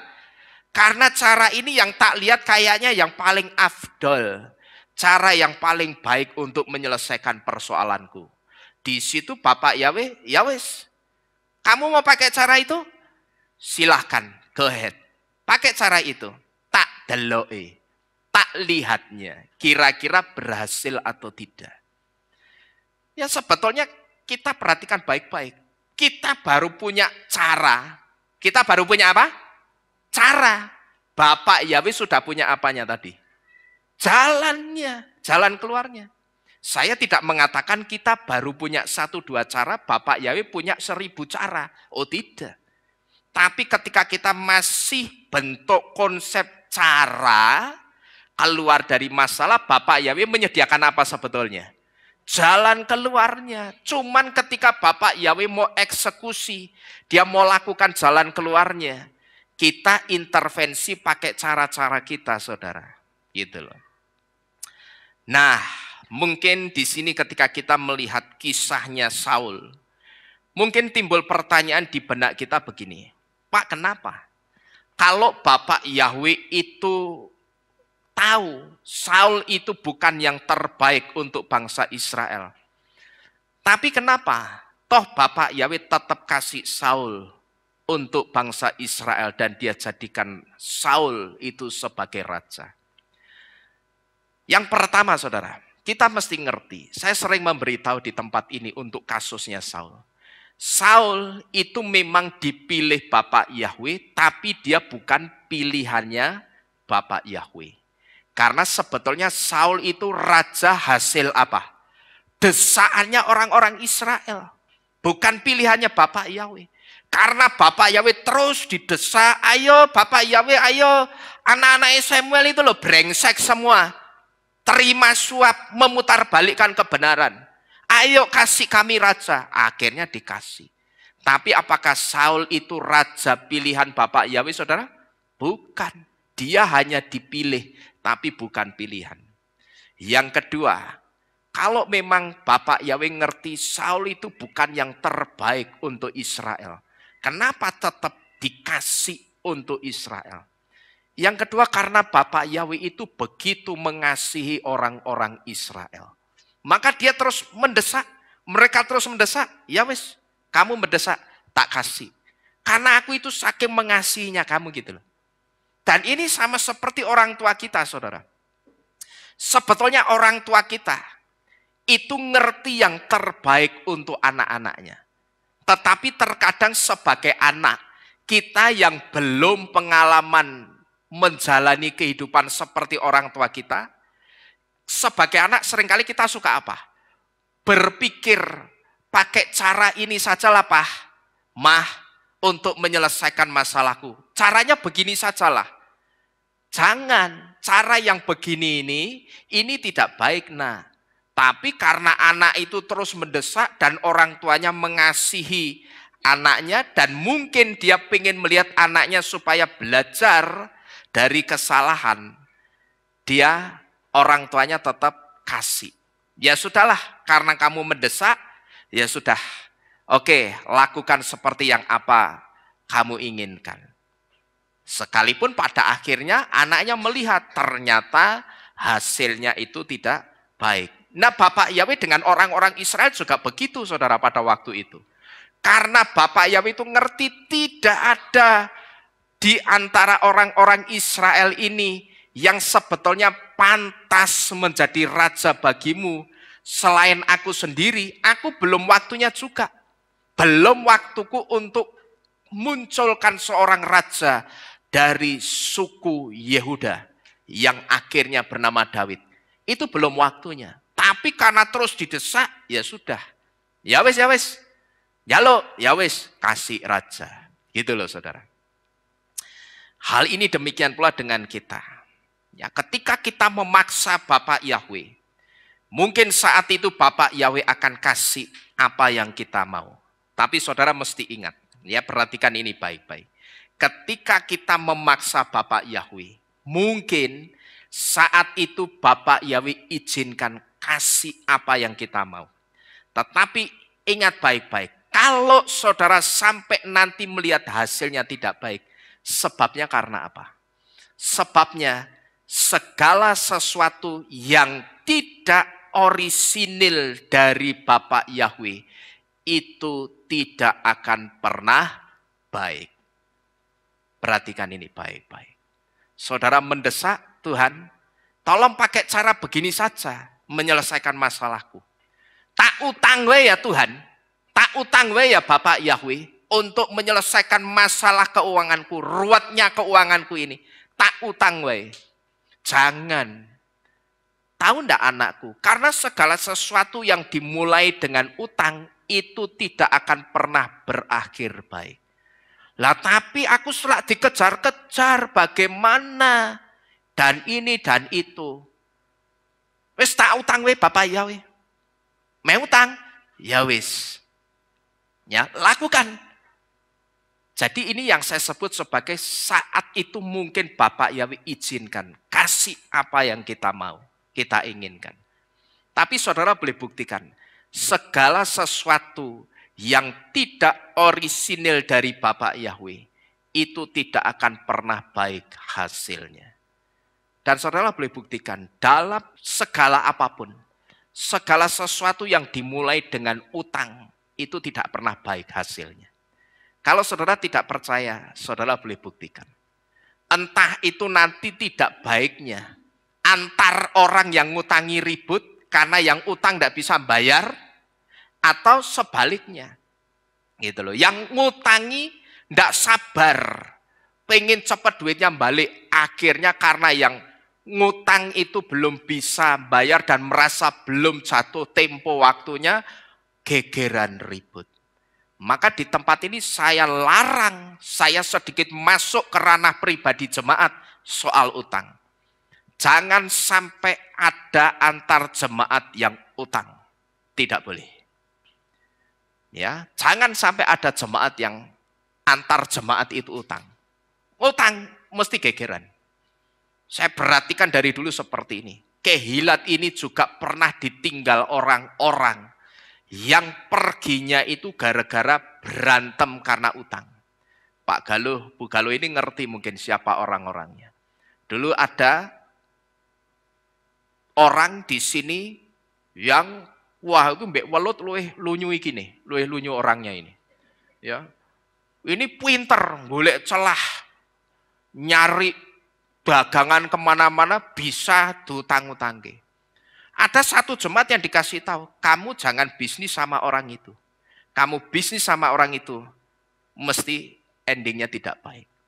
Karena kita ngerti, gitu loh. Kita ngerti berangkat bisnisnya itu dari hutang. Buka hutang, buka lubang, tutup lubang begitu. Lah kok gendengnya malah disampaikan. Ini toh? Jarine Pak Heri, aku ra entuk bisnis karo kowe, lak gendeng kuwi. Ya toh? Tapi begitu orang itu kena, wah bener loh Pak Heri. Dikandani orang gugu. Tapi sekarang begitu orangnya kena, urusan polisi, suaminya cuma bisa ngomong apa? Wis perkara ono rak popo. Istrinya diikhlaskan, akhirnya diperkarakan. Istrinya masuk tahanan. Istrinya kan sudah bayar. Wong istrinya wis rai gedek ndasteng. Sudah siap masuk tahanan itu sudah siap gitu loh. Maka ketika diperkarakan pun santai. Bahkan suaminya kasih izin. Sudah perkarakan saja. Akhirnya masuk Poltabes itu. Sekitar 7 hari. Cuman masalahnya duitnya kan tidak balik. Karena istrinya sudah bayar pakai apa? Hukuman. Ditahan gitu loh. Bayangkan ya. Ini sudah bukti. Segala sesuatu yang dimulai dengan hutang itu tidak akan pernah baik. Jadi saudara jangan pernah berpikir, kok ini Bapak Yahweh aku pakai caraku. Bapak Yahweh itu kok tidak terjadi apa-apa ya dengan kehidupanku. Saya katakan durung wayai, ngerti. Mengko nek wis wayai bubar, ngerti. Bahaya itu. Karena saya cuma pegang satu prinsip begini. Segala sesuatu yang tidak orisinil caranya dari Bapak Yahweh, hasil akhirnya tidak akan pernah baik. Jadi kesimpulannya, jangan suka memaksa Bapak Yahweh. Amin. Haleluya. Jangan cuma amin toh, prakteknya ya. Jangan suka memaksa Bapak Yahweh. Ini dosa Saul yang pertama, yang membawa dampak besar untuk bangsa Israel. Yang kedua, dosa Saul yang kedua itu tidak pernah ada pertobatan yang segera di dalam jantung hatinya. Saul, kalau kita perhatikan, itu selalu cari apa? pembenaran dulu. Sekalipun jelas-jelas kesalahan dan pemberontakannya kepada perintahnya Bapak Yahweh jelas-jelas dia lakukan. Kalau saudara jeli dan saudara coba banding-bandingkan antara Saul dengan Daud atau Dawid. Coba saudara perhatikan. Begitu keduanya itu sama-sama jatuh dalam satu kejatuhan dosa apapun itu. Daud jatuh dalam dosa perzinahan, si Saul jatuh dalam dosa pemberontakan kepada perintah Bapak Yahweh tidak menumpas orang-orang Amalek habis. Begitu mereka berdua jatuh dalam satu kejatuhan dosa. Kalau saudara perhatikan, kepada Daud atau kepada Daud, Bapak Yahweh itu bisa langsung berkemurahan. Langsung bisa mengampuni Daud. Tapi nek kepada Saul, kalau sama Saul, Bapak Yahweh itu abotalot. Tidak langsung mengampuni Saul. Pertanyaannya, kenapa seperti ini, saudara? Itu karena tidak lain. Ketika Daud itu melakukan dosa, begitu dia ditegur oleh Nabi Nathan, kamu sudah berdosa. Daud dengan menempatkan siapa itu jenenge panglima perangnya itu? Uria di depan karena kamu kepingin mbok nom, ya toh pengen istrinya Betseba, kamu sudah berdosa. Di situ Daud itu tidak banyak cincong. Dia langsung menyadari, iya ternyata aku memang berdosa. Karena aku melakukan itu dengan sengaja, karena aku kepingin Betseba. Gitu loh. Di situ Daud tidak banyak cincong. Loh, kan panglima kudu di depan. Lah kowe iki raja. Ndas-ndasane panglima. Mbak-mbane panglima harusnya kamu yang perang di depan. Baru nomor 2 atau di sebelahmu panglima perangmu. Tapi harusnya kamu yang memimpin. Tapi kenapa kamu justru ongklang-ongklang di loteng, delok Betseba adus. Ya imine ora kuat. Ya toh, maka dia kepingin si Betseba. Caranya bagaimana? Lah ini masih punya suami Uria. Taruh Uria di depan. Ngerti kalau di depan itu kemungkinan besarnya mati atau hidup kira-kira? Mati, gitu loh. Taruh di depan. Daud menyadari dan seketika itu juga mulutnya itu langsung mengucapkan apa? Hatati la Yahweh. Ya, aku memang berdosa melawan Yahweh. Tapi kalau Saul, ketika Saul berdosa dan memberontak Bapak Yahweh, Saul itu tidak segera mengatakan hatatilah Yahweh saja. Ya tidak segera mengatakan hatatilah Yahweh saja seperti yang dikatakan Daud. Tetapi berbagai alasan dia kemukakan untuk membela diri dulu. Lah ini kan ternaknya bagus-bagus. Perawaan ternaknya coba kamu lihat itu kan bagus-bagus. Ini kan ternak yang bagus-bagus ini tak sisakan kenapa? Ngerti Samuel? Kan iso kanggo korban untuk Bapak Yahweh. Lah memangnya Bapak Yahweh kolu sama ternaknya Amalek. Gitu loh. Saul berpikir ternak yang bagus-bagus itu bisa buat korban untuk Yahweh. Padahal Bapak Yahweh tidak mau. Mulai dari orang tua, orang beruban sampai bayi. Teruna-teruna, anak muda, orang tua, orang hamil menyusui, laki-laki perempuan bantai habis. Kakek nenek semua bantai habis. Ternak-ternaknya habisi, jangan ada yang tersisa. Lah nek ternakan enggak apa-apa, Pak. Enggak bisa untuk Bapak Yahweh. Karena nanti kalau ada orang tanya, lho iki sapine sapa iki wedhuse sapa kok apik men? Dijawab, oh ini wedhuse saka Amalek yang disisakan sama si Saul. Lagi-lagi nama siapa disebut itu? Amalek. Bapak Yahweh tidak suka nama Amalek itu disebut-sebut karena sudah jadi musuh bebuyutannya Bapak Yahweh. Cuman Saul tidak ngerti gitu loh. Dia tidak segera mengatakan hatatilah Yahweh saja. Ini saya garis bawahi kata saja. Seperti yang dikatakan Daud. Daud itu cuma ngomong hatatilah Yahweh tok.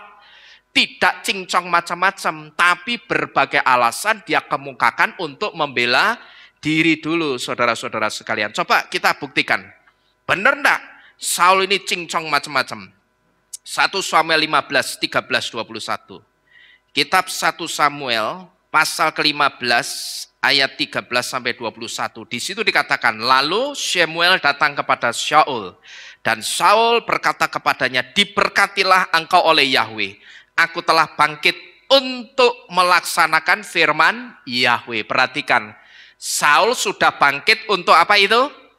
Melaksanakan firman Yahweh. Padahal dilaksanakan semua atau tidak? Tidak. Dan Samuel berkata, lalu apa artinya suara ternak di telingaku itu? Terus lagu iki apa?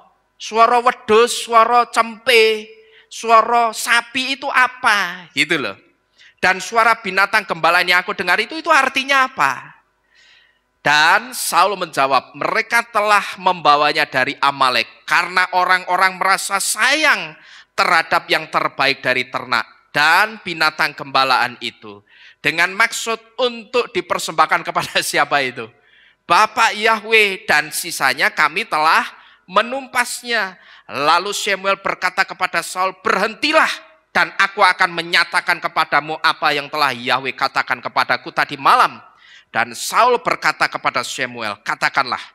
Dan berkatalah Samuel, bukankah engkau, meskipun engkau kecil menurut pandanganmu sendiri, engkau menjadi pemimpin atas suku-suku bangsa Israel?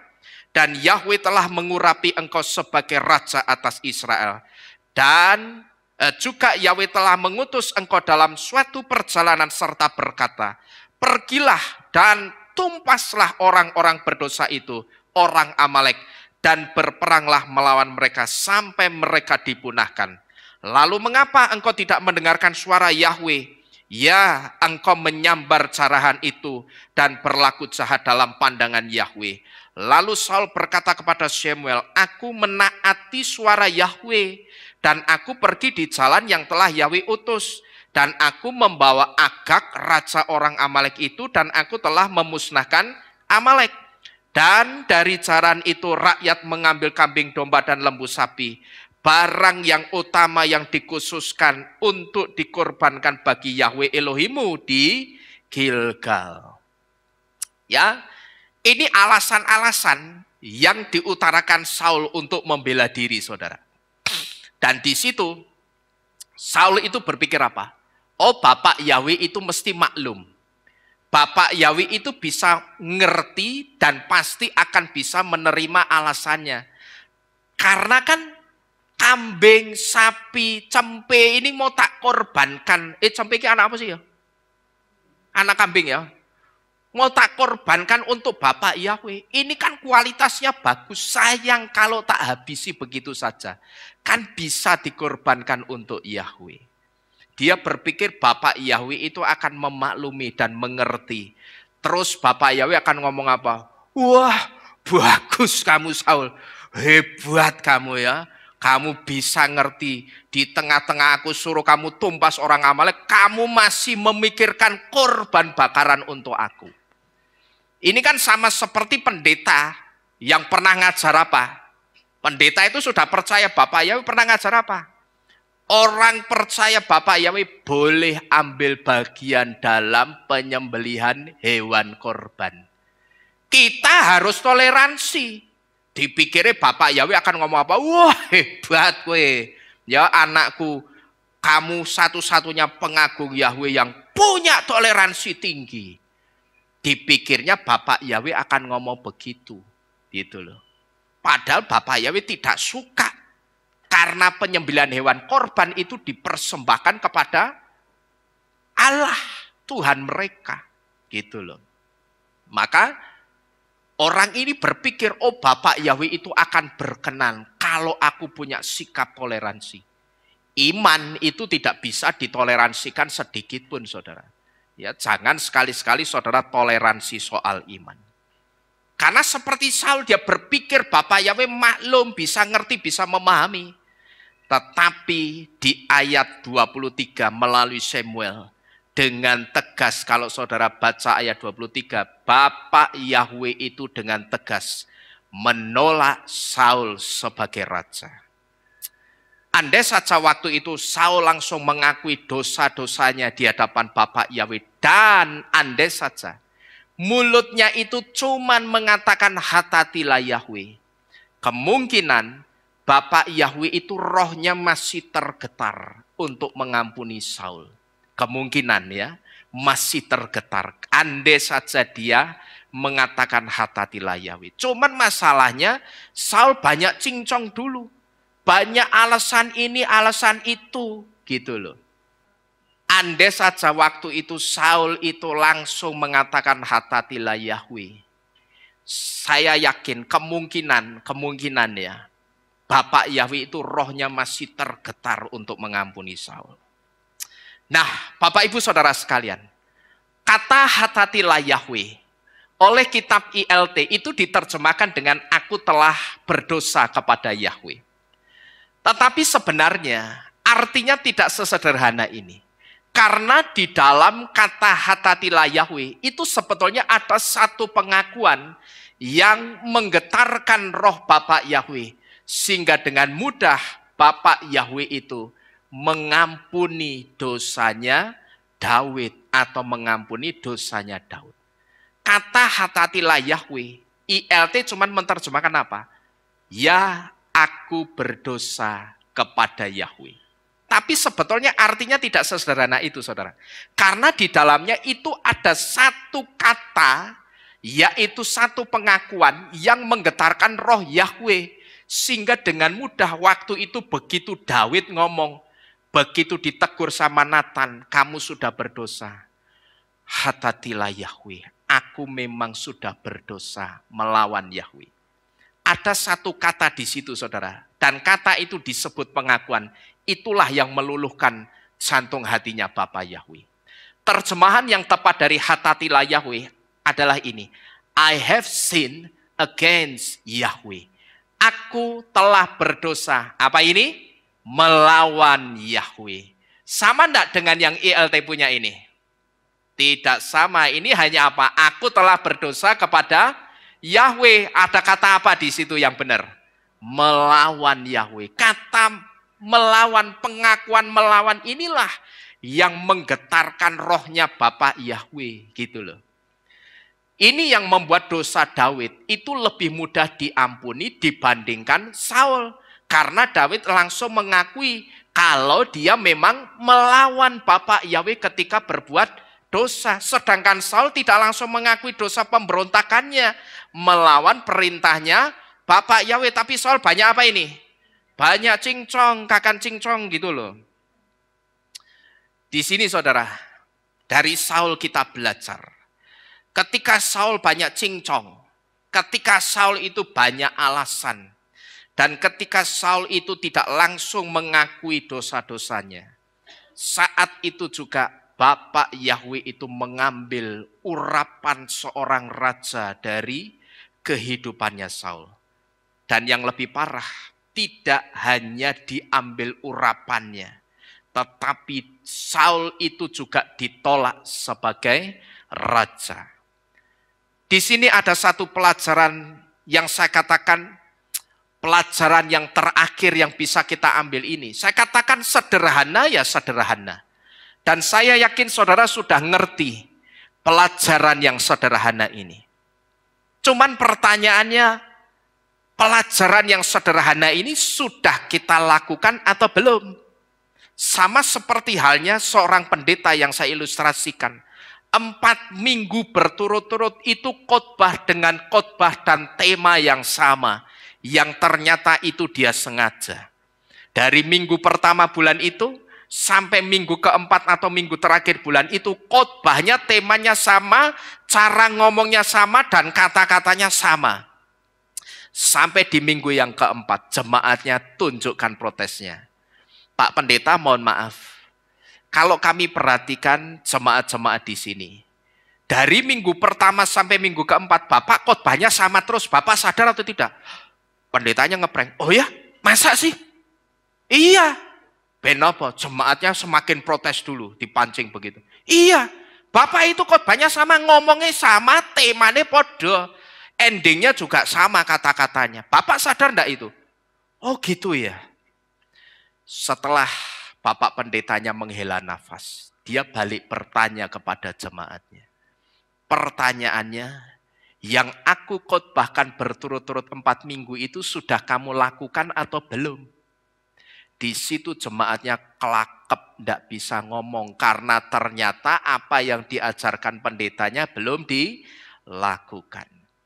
Maka saya kasih tahu, yang terakhir ini ada satu pelajaran yang saya katakan pelajaran itu bukan satu pelajaran yang spektakuler. Tetapi ini adalah satu pelajaran yang sederhana.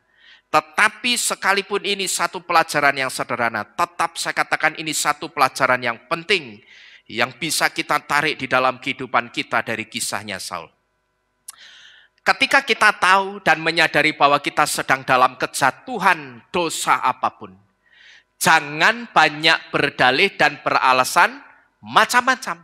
Segeralah akui dan katakan saja, hatatilah Yahweh. Ya, aku memang berdosa melawan Bapak Yahweh atau melawan Tuhan. Seharusnya ini yang harus kita lakukan, kita ucapkan. Begitu kita itu ngerti, kita memang melakukan satu kesalahan di hadapan Tuhan. Atau saya sebut kesalahan itu dengan dosa. Jangan kita jadi seperti orang yang pernah saya saksikan di tempat ini. Yang orang itu ngerti, dia salah melakukan satu pembiaran, tapi bukannya orang itu sadar, justru orang itu memberi fasilitas kepada keluarganya untuk terus terjerumus masuk dalam kesalahan atau dosa itu. Yang bahkan sampai hari ini orang itu tidak pernah menyadari hal itu. Dan mengatakan hatatilah Yahweh. Jangan kita seperti itu saudara. Karena kalau saudara seperti itu, saudara tidak ada bedanya sama Saul. Dan saudara boleh buktikan, saudara bersikap seperti itu, endingnya tidak pernah happy ending. Ya, perhatikan ini baik-baik. Bapak Yahweh itu sebetulnya pribadi Tuhan yang enak atau enggak sih saudara? Halo? Enak, gampang gitu loh. Artinya kalau seorang bapak itu gampang diluk. Ngerti gampang diluk itu apa? Gampang disentuh hatinya gitu loh. Dalam hal ini cukup dengan pengakuan apa? Jangan banyak cincong. Kalau memang kita ngerti itu kita salah, kita mesti segera ngomong apa itu? Hatatilah Yahweh. Ya, aku memang berdosa melawan Yahweh. Aku memang sudah berdosa melawan Bapak Yahweh, mengizinkan keluargaku, suami, istri, anakku terjerumus dan terus masuk dalam satu dosa. Dan di situ aku justru memberi fasilitas membiarkan mereka dalam kejatuhannya. Harusnya begitu. Jangan malah orang sudah ngerti, apalagi itu orang yang dikasih malah dikasih fasilitas. Gitu loh, suruh semakin jatuh dalam dosanya. Lah ini tidak benar. Dengan alasan apa? Alasannya macam-macam, alasan cincong. Bahkan pernah saya mendengar satu alasan yang menurut saya ironis saudara. Ya. Ada orang ngerti anaknya tidur di tempat orang pacarnya dibiarkan. Saudara ngerti apa yang dikatakan? Kan tidak melakukan apa-apa. Loh iki piye? Gendeng iki. Kan tidak melakukan apa-apa. Ikatan perkawinan belum ada tetapi dibiarkan. Ini yang saya sebut memberi fasilitas gitu loh. Untuk orang itu semakin jatuh dalam kejatuhan yang dalam. Bayangkan, ini banyak terjadi. Saya mendengar ini tidak hanya dari 1-2 orang, tidak. Tapi banyak orang yang ngomong-ngomong sama saya begitu. Saya hanya merenung, kamu itu sebetulnya berlagak pilon atau ngerti kalau itu sebuah kesalahan. Kalau ngerti kenapa dilakukan? Jadi jangan kita seperti ini. Banyak beralasan macam-macam hanya gara-gara kita malu. Diingatkan, ditegur. Semestinya kalau ada yang mengingatkan kita, menegur kita, itu orang itu tandanya sangat mengasihi kita. Gitu loh. Dia tidak ingin kita itu jatuh dalam kejatuhan yang semakin dalam. Maka dia angkat caranya bagaimana? Ditegur, diingatkan. Ya. Diingatkan supaya bertobat. Jangan malah ngasih alasan macam-macam ini itu. Ini kan tidak salah. Apa salah? Loh iki jane peko apa mekoi? Gitu loh. Sampai saya merenung ini orang ini berlagak pilon atau benar-benar tidak tahu. Ya. Kita belajarlah dari Saul. Ketika kita tahu dan menyadari bahwa kita sedang dalam satu kejatuhan, janganlah banyak berdalih dan beralasan macam-macam. Tapi lakukanlah seperti yang dilakukan Daud. Akui dan katakan saja, hatatilah Yahweh. Gampang enggak sih saudara saya tanya? Coba saudara jawab sing tegas saja nih. Gampang enggak sebetulnya? Bapak Yahweh itu pribadi yang gampang diluk saja nih. Diluk ngerti ya? Halo, diluk ngerti enggak? Diluk itu disentuh hatinya gitu loh. Diredakan amarahnya, diredakan murkanya ini sajane gampang. Tapi orang-orang Israel dan Saul waktu itu tidak ngerti. Mereka tidak peka. Nah, orang-orang Israel dan Saul itu gambaran anak-anak Bapak Yahweh zaman sekarang. Sajane Bapak Yahweh itu gampang diluk, disentuh hatinya. Cukup dengan langsung mengakui, ya aku memang dosa Tuhan. Sudah melawan engkau. Gampang toh saja nih? Gampang enggak saudara? Gampang.